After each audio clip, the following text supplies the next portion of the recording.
I have been told time and time again that I do not belong here.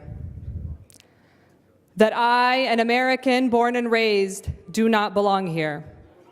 An American who pays the same taxes, votes the same elections, and participates in the same random surveys do not belong here.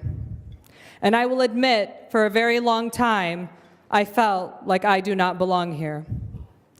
Like my mother's accent was responsible for me to be any less American, or our traditional home-cooked meals. I had almost forgot that our country is made up of hardworking men and women who did not take their first breath on these streets, but that didn't make them any less American than those who did. For some reason, it wasn't the preparing for random selections at the airport that started a fire within me, nor was it the stares I could feel from across the room on every September 11th in school while growing up. It was the moment where I stood between my allies, hand in hand, walking down Pennsylvania Avenue, and was met by a man who told me I wasn't American enough. At that moment, we drew our weapons at the same time. His, with a 500 millimeter, 19.7-inch sight radius, strapped from across his chest down to his waist, with its leather strap securing it, only ready to fire when his hand had received the message from his brain to let go of the trigger. His, used by thugs who don crowns upon their heads. His, responsible for thousands of deaths.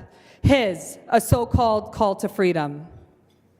While mine needs no security, no click, no trigger.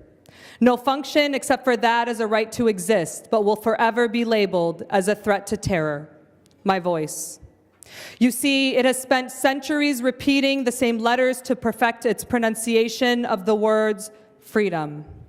To defend itself when the words, "Go back to your country," escape your vile lips. You see, this weapon of mine will never be chained or refrained from fighting the injustices spewed by hate, envy, and fear. I am a Muslim woman of color and bow to nobody's words but my Creator. I am a Muslim woman of color that has learned how to erase the images of hijab-worn women being dragged on the metro in order to survive getting home. I am a Muslim woman of color who has engraved her Palestinian roots into every breath and every word that rolls off this tongue. So when I tell you I belong here, it is not a question, it is not a defense tactic. It is statement, it is fact, it is a message, it is truth in its entirety. So from me to you, Salamu alaikum, peace be upon you. And wa alaikum assalam, and upon you may there be peace. Thank you.